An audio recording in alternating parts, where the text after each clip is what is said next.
Welcome everyone. Thanks for joining us on our weekly AJA Zoom event. Welcome to everyone who's watching live on Zoom and on Facebook, and to those hearing the replay on J-Air Community Radio and on YouTube. My name is Robert Gregory, and our guest tonight is Senator Hollie Hughes. She's a Liberal senator from New South Wales. She's a friend of the Jewish community, of Israel, and of the Australian Jewish Association. We're going to discuss the profound implications of the loss of bipartisan support for Israel and the rise of anti-Semitism in Australia under Labor. What are the issues driving Israel policy for the LNP, for Labor, for the Teals, and for the Greens? Senator Hughes will tell us a bit about her background and about LNP policies. So to ask a question, put your hand up with the button, and if we have time, we'll come to you. We'll come to some questions. We might go to new people first, but always worth it to put up your hand. So thank you for joining us tonight, Senator Hughes. Thank you for having me. Okay, Senator Hughes, firstly, thank you so much for being our guest this evening, and for everyone who was concerned about your health, you're looking fully recovered now, so that's all good. Yes, no, I apologise that I had a quick trip to Canberra Hospital. They're much better at telling you what you don't have than what you do. So I didn't have a heart attack, and I didn't have cardiomyopathy or a clot. So I will live another day. Fantastic. Now, you have put your hand up quite a few times on Israel-related matters, on Jewish community issues. You're regarded as a very effective and valued friend of the community. But what's driven you in that direction, and has there been any cost in being associated with that sort of advocacy? I'll start with the second part. I don't think there's necessarily been any cost to me at all. I don't know what anything in particular drew me to the positions that I hold. I guess I paid attention in modern history at school. I have always felt that what occurred during World War II was so abhorrent that never again completely resonated with me from such an early stage. I've been a long Zionist. I've always believed Israel has a right to exist.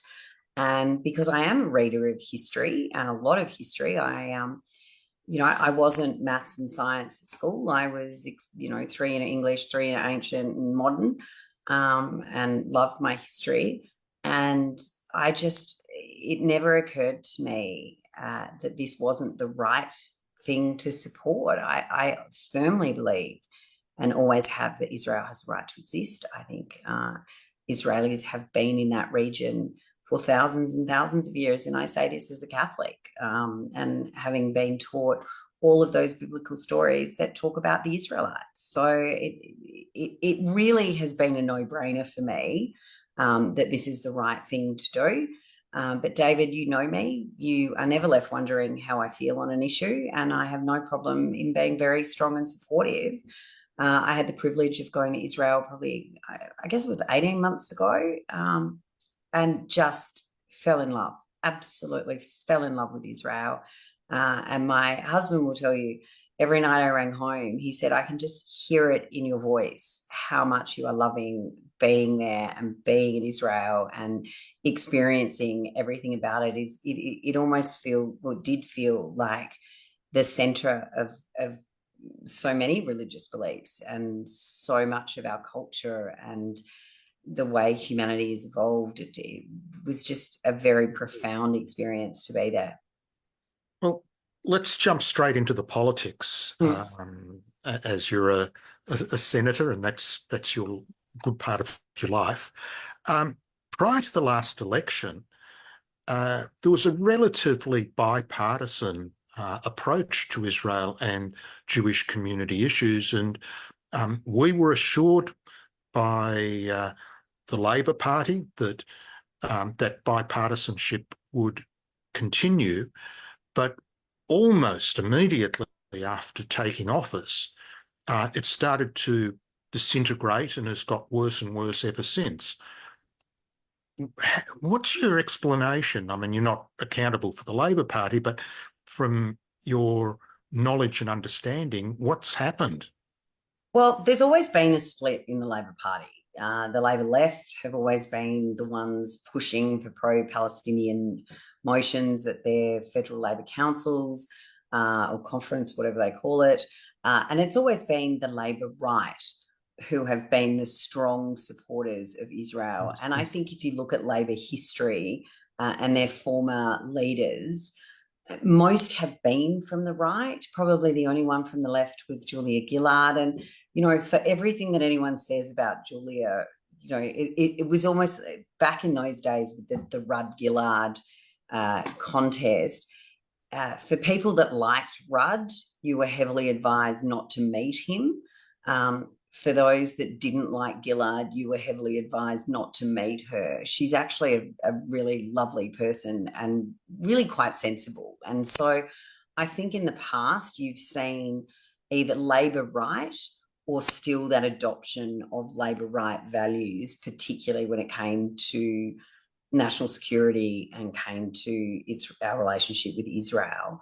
I think with Albanese, you know, he is a full-blown trot. This guy is a complete left-wing activist from Labor left, old school university Labor days. And, you know, the fact that even after he'd been in Parliament for 10 or 15 years, he said his favourite thing was fighting Tories. I mean, this is a guy that's barely left university politics. And then Penny Wong, as Foreign Affairs Minister, is another creature of the Labor left. And I think combining that sort of, and I use the term leadership loosely, within a parliamentary team, with this emergence of the Greens, Labor really did lose a lot of nerve, I think, when it came to the number of lower house seats that the Greens won, and particularly in Brisbane and Melbourne. And I think there's, you know, they almost don't know which way to jump. And then, of course, post-October 7 and the disgraceful behaviour that we saw throughout New South Wales and Sydney in particular, but those southwest Sydney seats, Western Sydney seats that have very, very high Muslim populations, and their, I mean, grotesque celebration of October 7th, I think a weakness of leadership, a lack of leadership, a lack of moral courage and clarity is very evident from people like Jason Clare and Tony Burke and, I mean, Chris Bowen. What would you expect? But, you know, all of them are playing a local political game, not thinking about our country and our alliances. Yeah, I think the swing in Labor itself is an interesting dynamic, an interesting explanation. We used to have at least a handful of people there. Kimberly Kitching unfortunately died, Mike Kelly, Michael Danby. But now you scratch your head and think, you know, who is it that will hold up those values? And unfortunately, the Jewish MPs in Labor, Mark Dreyfus and Josh Burns, well, from our point of view, have been a terrible disappointment. Do you see them active at all? I don't see Mark Dreyfus at all. He turned up to one event that we had. I think that was the event where we had the families of some of the people that have been kidnapped. A couple have been murdered, and Mark turned up to one of those events. He'll love that I'm calling him Mark. Apparently his entire staff have to call him Attorney General, so I'll probably be accused of disrespect. But I think they've thrown Josh Burns under a bus. I think Josh did try and stand up early in the piece, and they really threw Josh under a bus. I know that there are members, and I'm not here to defend the Labor Party. I think their behaviour on the whole has been abhorrent. There are some Labor members still from the Labor right who are absolutely abhorred at what's going on within their own party, but you can't speak up in the Labor Party. You can't have your own voice in the Labor Party. That's not how their collective mindset works and their rules work. So I really do think it's this move to the left wing of the Labor Party that has seen them go down a very dangerous path. Well, let's get your comments on the Teals then, Hollie. Prior to the election, they basically sold themselves as really just like the Liberals, but more into climate change. So we were shocked when all of them signed the letter supporting UNRWA, asking for restoration of funding. But you're in the Senate with them. Well, no, we don't have Teals in the Senate, praise be. So, oh, sorry, my apologies. Yeah. They've only polluted the lower house. Polluted the lower house. So, well, what's your assessment of them? I would have said all of them. And look, I'm not 100% sure if Allegra signed that letter. She did. She did? Okay, well, that is disgraceful. I was not aware Allegra had signed that letter because Allegra has always seemed to have been the more sensible when it came to this issue. I think perhaps that's politically expedient, but that could be me being cynical. But the rest of them and the attitude and for some of the speeches and commentary that they've made is appalling. And I mean, I refer to them as Greens in Gucci jackets, and I think that's all they are. They don't represent conservative values. I think, it's more than Liberal values. There's the Liberal Party, the National Party. There's plenty of support with Ralph Babet. There's plenty of support with Pauline Hanson and Malcolm Robert. It really is a progressive cause, which is just a nice way of saying left-wing cause, and they all represent fundamentally left-wing causes. And I think Zoe Daniel, Monique Ryan, Sophie Scomps, they really have at different times put themselves out there in support of the Palestinian cause. Now, the contrast now with the Liberals is quite stark, and we saw that the leaders in this area, Peter Dutton and Simon Birmingham, did go to Israel. They did visit the sites of the 7 October terrorism, and yet Albo and Penny Wong have not. There's a lot that you can read in from that signalling. What should we read into it? Look, I think it's really demonstrative of their lack of courage everywhere, whether it's domestic politics, whether it's foreign affairs, whether it's standing up for Israel.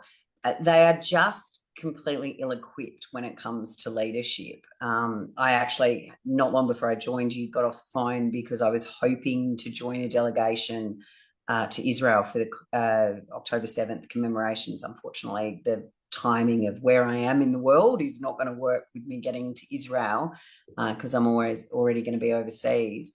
I find it incomprehensible that they wouldn't go down south, that they wouldn't have gone to the kibbutz to see what occurred. One of the great things about being a senator, and one of the things that I think is so important that we do when we do travel, and we travel a lot, but is that firsthand experience, is of seeing it for yourself, not relying on stories, briefings, videos. To actually see and experience yourself is something that I think is really critical to comprehend anything, so many things. It's so important to have that firsthand experience, and that they would go to Israel and not visit a site is actually beyond my comprehension. I mean, most things this government does is beyond my comprehension, but I feel that it was a missed opportunity for them. I don't think it would have cost them anything to go politically. It is just pathetic. And it's almost, the Albo gets referred to as each way Albo, and it's sort of that hedging the bet. I'll go to Israel, but I'm not going to go to the site. So it's pathetic. I mean, I really can't speak for them. Of course. But any respect I had left long ago. Now, one of the issues that's been really big politically and in the public eye in the last few months has been something Australia leads the world on, and we lead the world on issuing visas to people from Gaza. What a record! That's it. We have a world record, a gold medal in visas to Gaza. I don't want to put words in your mouth, but what's your view of what's happening there? Why? Well, I think we know why. I think the Labor Party's complete attempted appeasement of the Muslim community in Australia and their left-wing supporter base is absolutely why we're seeing them behave in this way.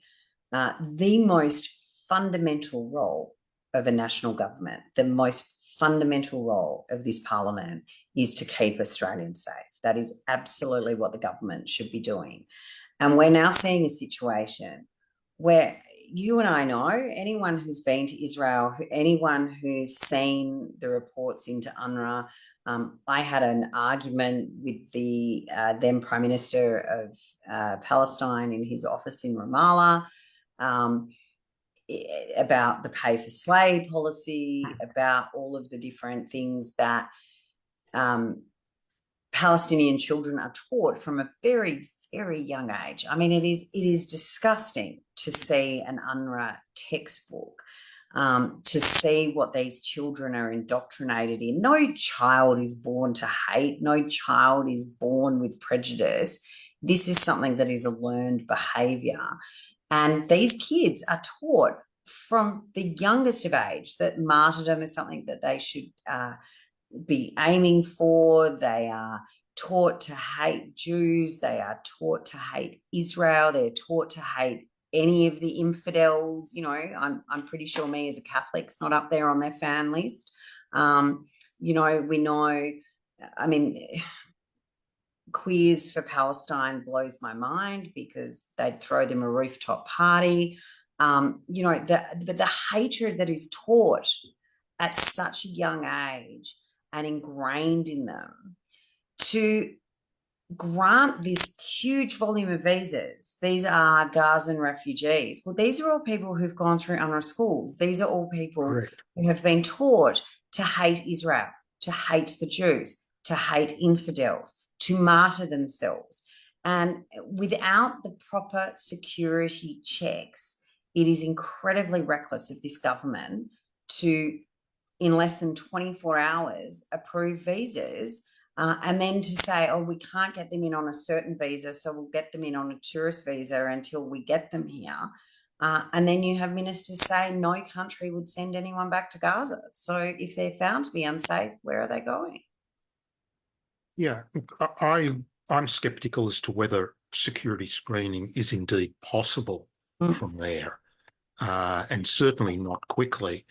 And Israel, with all its precautions, we saw on October 7 that many of those that were workers from Gaza who had work permits to come into Israel were feeding information to Hamas, and some of them participated in the terrorism. So maybe we've got bureaucrats in Canberra who are so better skilled than the Israeli security service that they can do a far superior job in a fraction of the time. But it's just... I think when Jordan, Syria, Egypt and Lebanon won't open their borders, and they will, to thousands of Gazans without appropriate checks, I honestly, it does perplex me that more Australians aren't concerned about this at this stage, because it only takes one. Yeah. Now, one of the issues that's running in Canberra this week, and has been a major concern since the 7th of October, of course, has been the dramatic rise in antisemitism that we've seen all over the country, and no greater than on universities. It does surprise me that there's not bipartisan support for a fairly simple proposal coming from a couple of your colleagues, Julian Leeser and Sarah Henderson, that there should be an independent judicial examination. How do you see this playing out? Are we going to get any action at all, or is the government going to somehow, push it aside and try to avoid the issue?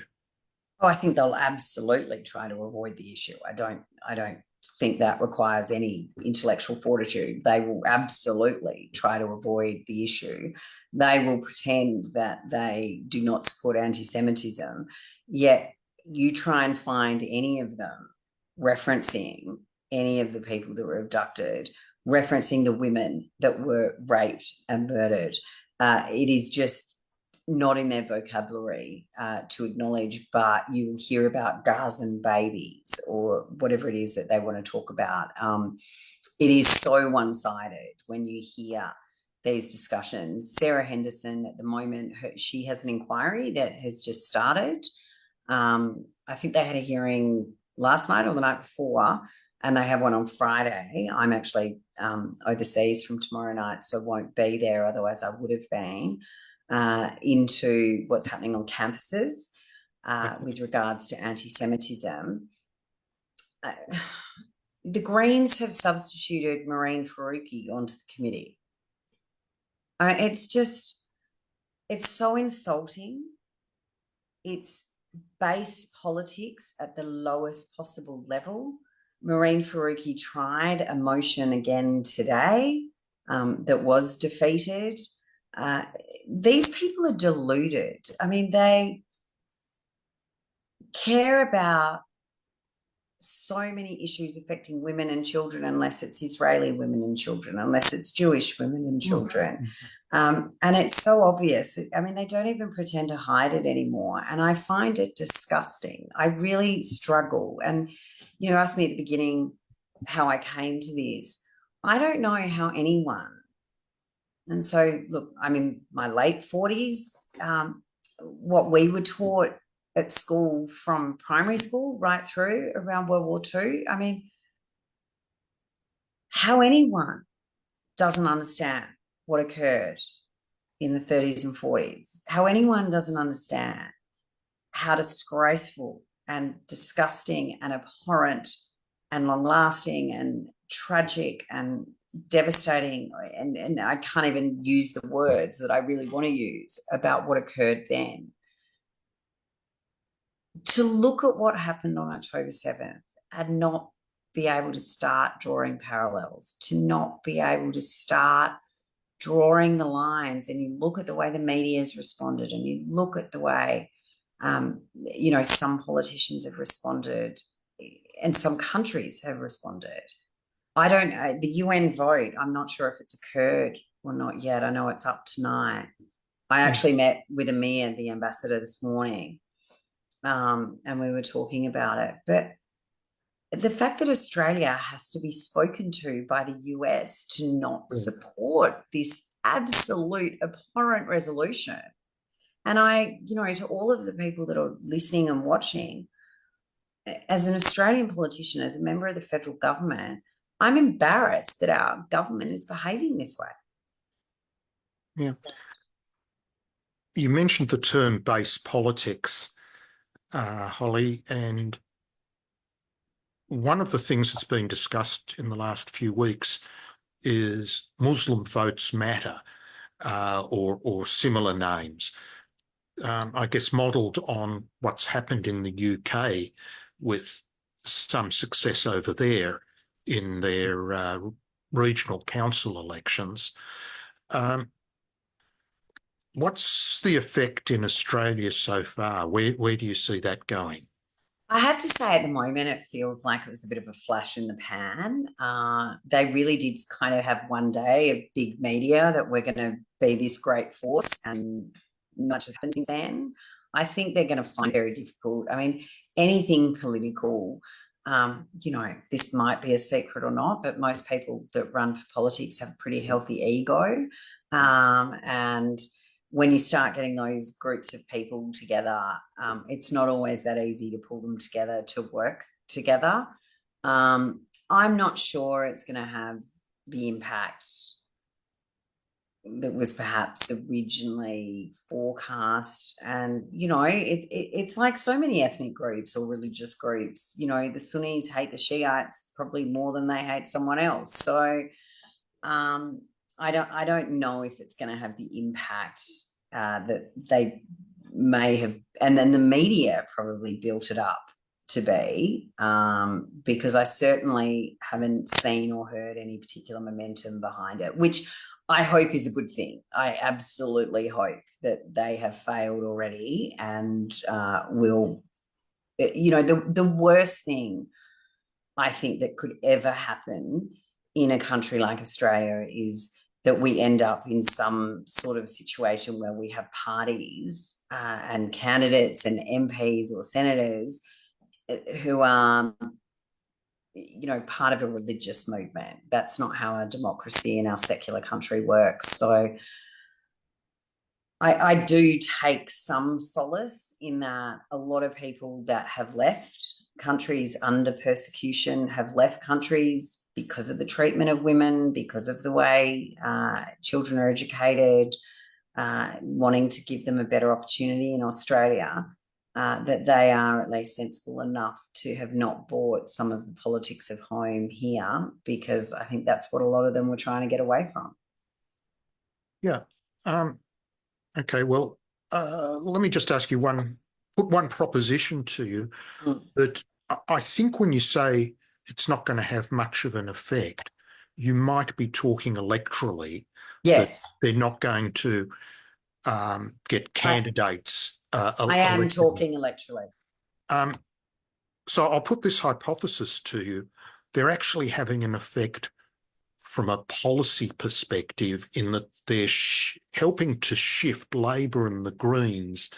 Well, the Greens were already there. They didn't have to shift them. Well, they were sort of spooked at the shadow, the sort of southwestern Sydney seats argument, if you like, that in order not to create space for this possible movement, the Greens and Labor will cover it off anyway. So is that a fair assessment that they're shifting? Look, or was it always Look, I think what we've seen has been what has always been there. I don't think, you know, when I say always been there, since this Albanese government's came to power, I don't know if there's, I mean, as I said, the Greens were already there. Like, forget the Greens. They're not moving the Greens. The Greens are, you know, so embracing of their ideology. I mean, yeah, that's true. David, the thing that, and I don't understand this, and if someone can explain it to me, I really find it helpful. But the Greens present themselves as progressive, and they want to support LGB, they want to support all the trans issues. They blocked an inquiry this week with Labor that Senator Hanson put up around puberty blockers for children, and we were lectured by the Greens on how they will always stand up for trans people. And in the next breath, you've got Maureen Faruqi with her keffiyeh on and talking about Palestine. Well, we know how well trans people go in Gaza. And so I really do struggle on an intellectual level to align their beliefs. And I mean, I think that's my first mistake when you try and align the beliefs of crazy people. But Palestine is certainly a cause du jour. Trans issues are the same. They don't have any synergy with each other. So as much as I would love to say to you, this is why, this is how, this is what it looks like, because then you can actually start to deal with it and combat it and argue back. But when you are literally arguing with complete and utter lunatics who are hypocrites at the highest level, and I mean, I say that Genuinely, I would say that in the chamber. I mean, these guys are nuts. And, you know, they are complete hypocrites, because how can you argue for trans rights and then argue for the rights of Palestinians and Gazans, and they're not arguing about human rights, they're not arguing, they're talking about a parallel of values, and I don't understand it. So I notice there's a few people with hands up, and if anyone can explain to me that would be very helpful. Well, I'll have a separate discussion with you about that, and how it's that if your primary objective, consciously or unconsciously, is to undermine the values of Western civilization, that's where they meet. And that's about their only unity ticket, is that's where they their meet. Hatred of Western and Judeo-Christian values. Exactly. So that drives the so-called Red-Green Alliance. Yeah. Anyway, I see we've got lots and lots of questions, so I'll stop at this point, Robert, and if you'd like to manage the question time, that would be great. Thanks, David. Sure. All right. So we'll go to some questions. Just before we do, reminder, we've got so many people with their hands up, so keep the questions very brief. Just one question per person, no statements. And before we do that, David will just give us a quick update about what's coming up next week, and then we will go to questions. Okay. Very, very briefly, as we always do at the end of the event, please do something that actively supports AJA. Go to the website, jewishassociation.org.au, make a donation, make sure you've subscribed to the email list, and do follow our social media, which is now far and away the largest Jewish platform ever created in this country. Next week, we will be focusing on the US with Josh Hammer, who's a commentator and one of the Newsweek editors. So with the US election coming up, that, of course, is very timely and important for us to discuss. And I'll just briefly mention that we've got two other events coming up. We've got a young adults Shabbat dinner on the 27th of this month in conjunction with Sen Hollie Hughes. So if anyone's a young adult wants to attend or knows any young adults. And then we will have in Melbourne, we have Courtney Schneider. This is going to be on the 29th of September, a very important event about what's being taught to children in schools, some very concerning things. So we will also, Senator Ralph Babbitt will be speaking there. So details for both of those events are in the AJA email, so make sure you receive that. If you don't, you can sign up at jewishassociation.org.au. So first question, we have Alan. Thanks, Robert, and thanks, Holly. Just a little more on the Greens. I'm not sure you'll be able to answer it, but I'd be interested in your comment. I kind of hope not. But the Greens appear to have made a conscious decision to diverge from their traditional tree hugger supporter base and instead caught the votes of the radical Marxist pro-Hamas protester types, which I find rather odd, as I would have thought that there would be more votes to be found in their broader, less extreme constituency. Can you offer any explanation for this? And has the Albanese government essentially stepped into the same ideology? Look, the thing about the Greens, and it's an interesting question you ask, and we had a barbecue because the Senate only sitting week this week, so the coalition Senate team got together and had dinner together, and we were actually reminiscing about the old Greens and Rachel Seward and Richard Di Natale, Lee Rhiannon. They may not have shared views that we have, but they were eminently decent people, and you could work with them, you could be constructive with them. And there was actually, I certainly still have a good relationship with Richard Di Natale and a lot of respect for him. And unfortunately, even in my time here, I've seen them replaced by more and more extreme activists. And, some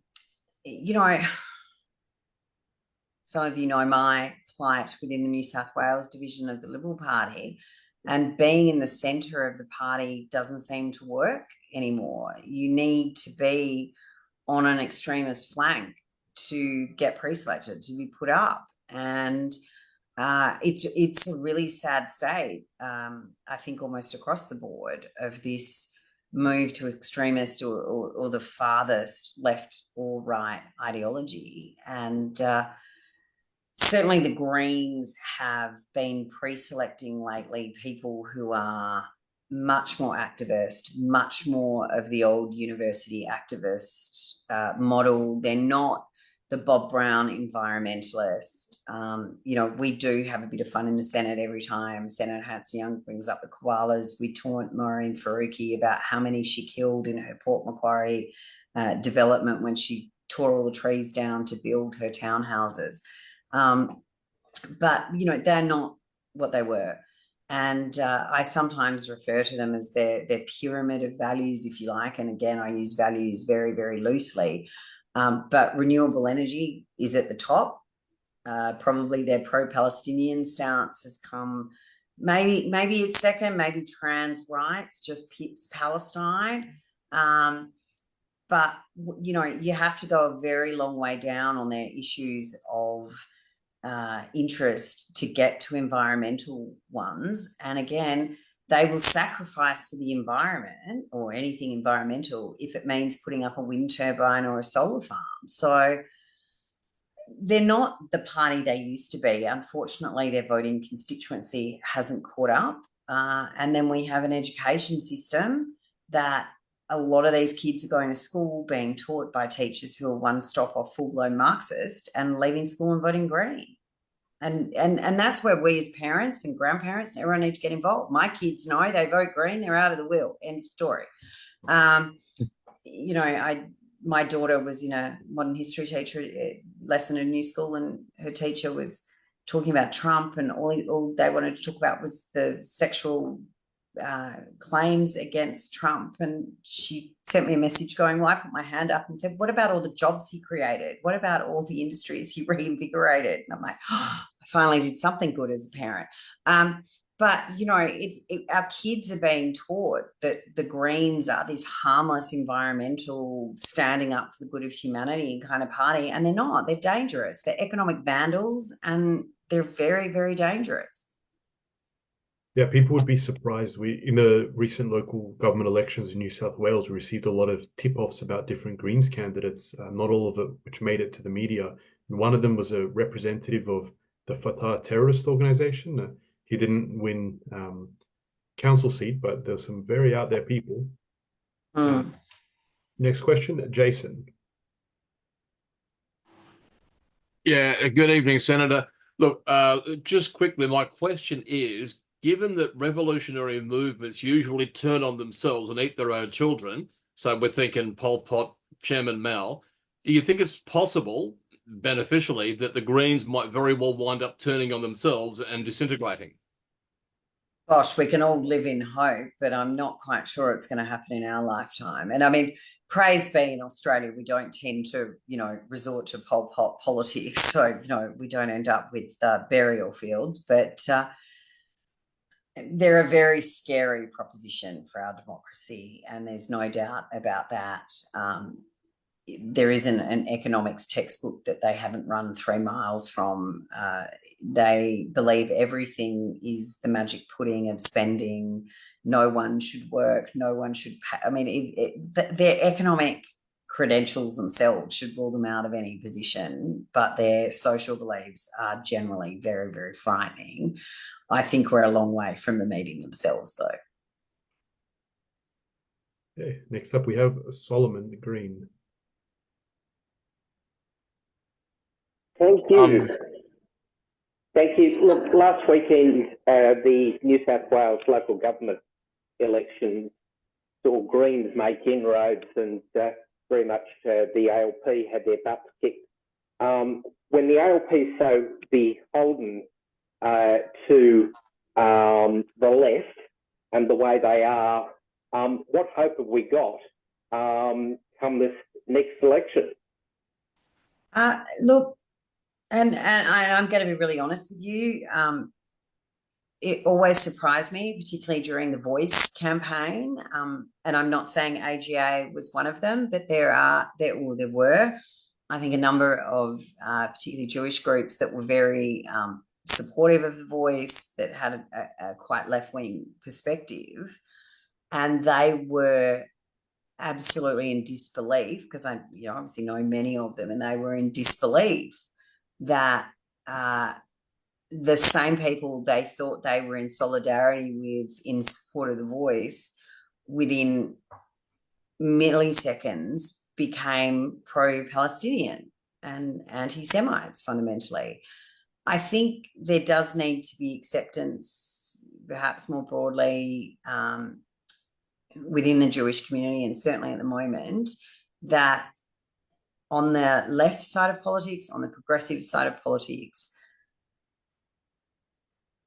they are endorsing this behaviour. They are supportive of this behaviour. They are voting for this behaviour, and it is abhorrent and it is reprehensible.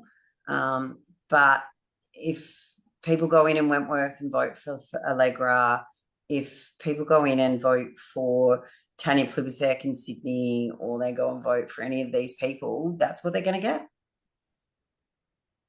So they need to really think about where they put their vote, who stood up for them. Because you're a big community and a lot of people do support you.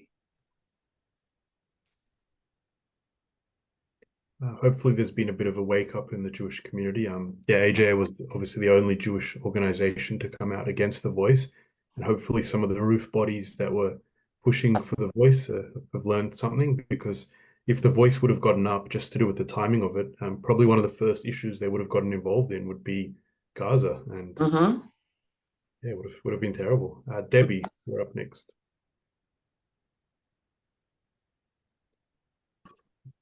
Oh, hi.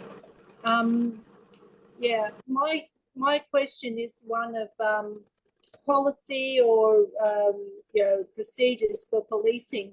We're seeing in some places like two-tiered policing, where there are people with protests.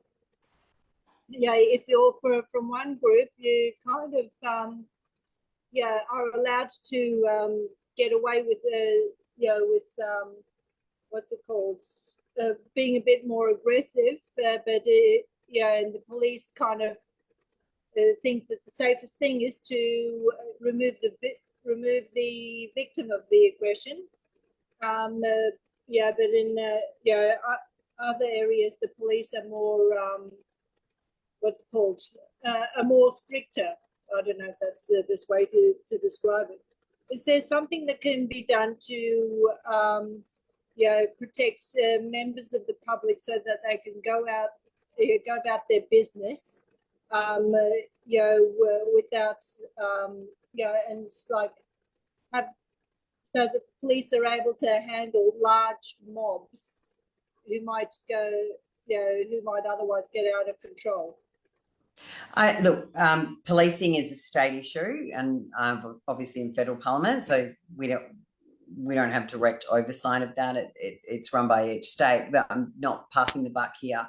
I think the behaviour of a number of the police services across the country when it comes to the pro-Palestinian rallies has been appalling. If nothing else, their allowance of what occurred at the Opera House on October 9th is so bad. It has embarrassed the nation. It is, I think, set a terrible example to the rest of the world of Australia, because the Opera House is so iconic to us, and that was allowed to occur, and the police affected fundamentally no arrests. The only person moved on was someone with an Israel flag. This is the appeasement that we're seeing of the left, and it is dangerous territory. It is very dangerous territory. I do think there needs to be a much stronger crackdown on the hate speech that we're hearing, on the actions. You cannot tell me driving through the eastern suburbs of Sydney with Palestinian flags flying off your car is done with no ill intent. Yet there is no action. So I don't have an answer for you for the police forces, but I agree with you that there is a very big double standard. I'll just throw in that the expose of what happened at the Opera House was entirely done by us. We had a young guy down there incognito doing the video recording.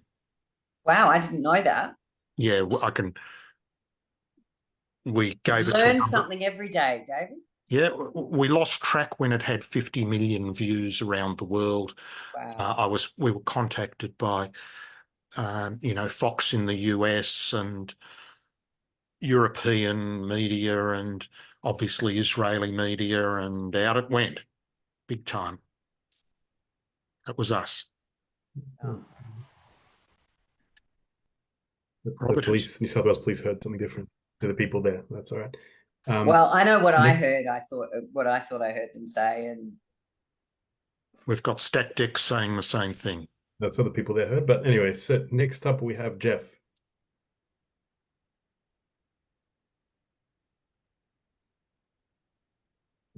Hi.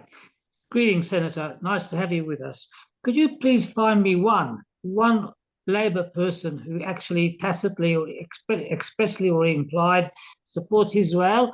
Because it seems to me the last 3 foreign ministers for Labor have all been antagonists of Israel, and the socialism or communism doesn't work, and the socialists or communists are haters, and the most convenient scapegoat, to coin a cliche, are of course the Jews. And it's a hopeless task. Can you find merely one person in the Labor Party who will openly support the state of Israel's right to exist in peace? I actually can give you some names of people I know who are big supporters of Israel. So that would include Deborah O'Neill. Senator Deb O'Neill is the co-chair of Parliamentary Friends of Israel. Milton Dick is a very big supporter of Israel. And Don Farrell, and there are others. You would only find them on the right of the Labor Party that are supporters of Raf Ciccone. Senator Raf Ciccone is a supporter. And look, I'm not excusing them in any shape or form, but the Labor Party certainly has a much stricter set of rules of what you can say, not say, go against the party, not go against the party. And that's just a matter for being the Labor Party. I think where I'm disappointed is that the Labor caucus hasn't stood up and said our position is untenable. We need to support our democratic ally in the Middle East, our long-term partner, and the Jewish communities, whether they be in Israel or in Australia. And they certainly, I can't speak for their caucus meetings, but they certainly haven't got it out of caucus. So please, I'm not an apologist for the Labor Party, but I do know, and I do have friends in the Labor Party who are bereft at what they're seeing their own party do, but that is their party's position and they will not vote against it. So until they're prepared to do that, they are complicit. Next up, we have Mr. Cohen with a C. Thank you for your advocacy, Hollie. One of the solutions I think that could be taken is the way you approach your speaking and your putting forward of an idea is to be applauded, but it's also very much missed. We all go back to our youths when it was a pleasure to listen on the radio to the English House of Commons, where issues were debated fully, the population could understand, and the decisions were taken by the voters on the floor of Parliament. That is not happening now. We don't have a parliament. We have dictatorships. I think it was Alan that brought up about Marxism. What we've got is people who get into government and all they want is the power. and the power will come from either the money or violence. We And the might only way that can be defeated by if you can pick up a few people with your ability in your party to go up to the Greens and Liberal and say, I'm going to bring this up and I'm going to challenge you on the floor of Parliament. we might take that as a bit of a statement. Okay. Well, I was just going to say, Mr. Cohen, unfortunately, the New South Wales division of the Liberal Party decided that they weren't going to re-endorse me to be back in the Senate after June 30 next year. So I'm not sure who you're going to have, but it certainly won't. I unfortunately, with the Liberals, won't be there to continue this fight. And I think you're right. I'm a senator. I'm not in the House of Reps. The House of Reps is run a little bit more like a dictatorship because the government has the numbers. Government doesn't have the numbers in the Senate, and they've been incredibly embarrassed this week over there, helped by abhorrent policy around housing. I mean, who wants to own their house with the government?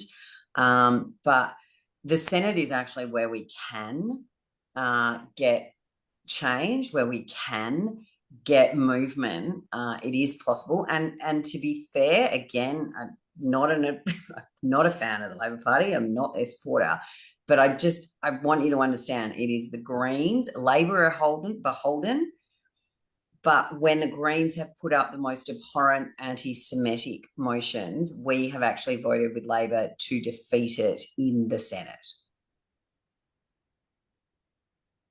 Next up, we have Mr. Cohen with an A.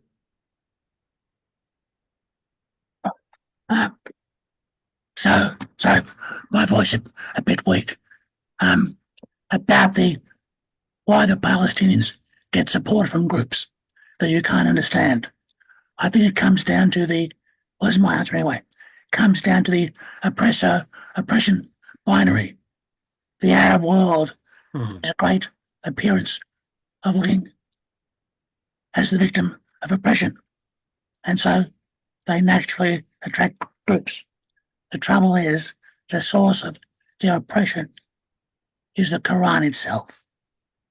And if you look out for my name, David Cohen, in your message box in the next couple of days, you'll see something a bit more on that, more than I can cover tonight. Please make sure you send anything to Senator.Hughes at aph.gov.au. But I know a lot of people message me on different social media platforms and we don't actually monitor them. So because whilst I'm sure we get some lovely messages, we get some very unpleasant messages. So for the mental health of my staff, we just send stuff through. It only needs to go to the email. Good move. Next up, we have Victor Berger, who's been very active in volunteering. So maybe he'll tell us a bit about that, or what's your question, Victor? Victor, you haven't unmuted. You haven't unmuted yet. No. Oh, Senator, thank you so much for your unswerving report. What your opinion is of the best way to activate the silent majority of Australians, which I'm confident in the far majority numbers support Israel, would it be to campaign or demonstrate in the seats of the Greens, every seat, and in the seat of the Labor members who rely upon the Muslim vote? That wouldn't be where I'd start, to be honest with you. I think, Mr. Berger, that perhaps the silent majority are in the seats. Look, Southwest Sydney, some of those seats, perhaps there would be some support, particularly those that may have a high Muslim population but have high other ethnic groups. And I certainly get a number of messages from people who always refer to themselves as a Muslim Zionist, and it is intriguing how many of them that I get. I have to say, I'm not sure going to some of the inner city seats where the Greens are winning. I wouldn't waste my time, effort, and energy. I mean, they are just It's horrible, but that's not where I'd start. But you are right. There is definitely a silent majority. I believe very strongly in the silent majority. I led the No campaign in New South Wales, and I remember talking to my husband at the time and saying, you know, I just want us to get the No vote up in New South Wales. I mean, 51% would do me. I will absolutely die if we manage to get a 6 in front of it, 60% plus no. And that was what we got. But certainly when you go out, like I've done functions out at Rooty Hill and Mount Druitt and some of the areas in Western Sydney. And, you know, there is a big silent majority there. And it's the mums and dads. You know, I've got 3 kids. Mine are teenagers now. My eldest just got a license. I spend my life on Life 360 now, watching where she's driving. But, you know, a lot of these parents, the cost of living crisis, they're just trying to get through every day. They're not turning up to rallies. They're not on, you know, events like this. They're not turning up to party political meetings. You know, they're barely turning up to the school P&C. They're just trying to get through every day. But they are the sensible people. They are the people who are just trying to make 2 ends meet in their budget, get their kids through school, keep them happy and healthy and secure and off social media when they need to, and make sure they're protected. And, you know, that these are the people who still, I think, hold very strong Australian values that we've always held. And we're heavily migrant country. You know, our population is based on immigrants. And we have always been very accepting. But whilst we accept people from all over the world and all different cultures, one thing that I think we have been successful at that we perhaps are less successful at now is how we have blended those cultures and communities. And you think about how the Jewish culture, but also the particularly the Italians and the Greeks and, you know, the Vietnamese and a whole lot of different ethnic groups that have come in at different times. Their lifestyle, their food, their culture is part of our culture now. And whereas the Muslim community really is quite separate. Definitely an issue. We're almost at time, so let's see if we can do maybe 2 more quick questions. Danny, then Anne. Robert, it's 8:59. Okay. We'll I'll be quick. Yeah, well, if we are at time, but I want to thank Senator Hughes so much for an excellent evening. You can see in the chat there is a lot of very positive comments, so everyone's very much enjoyed it. We're going to continue to watch you in the Senate in the next few months, and very sadly, you won't be returning there. But I know not necessarily not returning, but we'll see how it goes. See how it goes. I know either way we can expect great things from you. Maybe David will say a couple of words. Yeah, well, all good. And look, thank you so much, Senator Hollie Hughes. You're a great friend of our community, and you're a person who represents and advocates values which are good for Australia. So thank you. I hope so. Look, anytime, and please know, as a community, you have a lot of us who are very, very strong supporters, and you are not alone. And there are a lot of us that will completely stand with you and continue to stand with you. And yeah, just I'll be there. I caught up with the ambassador today, and I said I may be going to Israel, and he said, you can't go to Israel. You're coming to my event on October 7th at the embassy. So now I will be. I can tell Amir that's where I'll be. Right. Excellent. Well, thank you again, Senator Hollie Hughes. Thanks everyone for joining us, and we'll see you all next week. Thank you.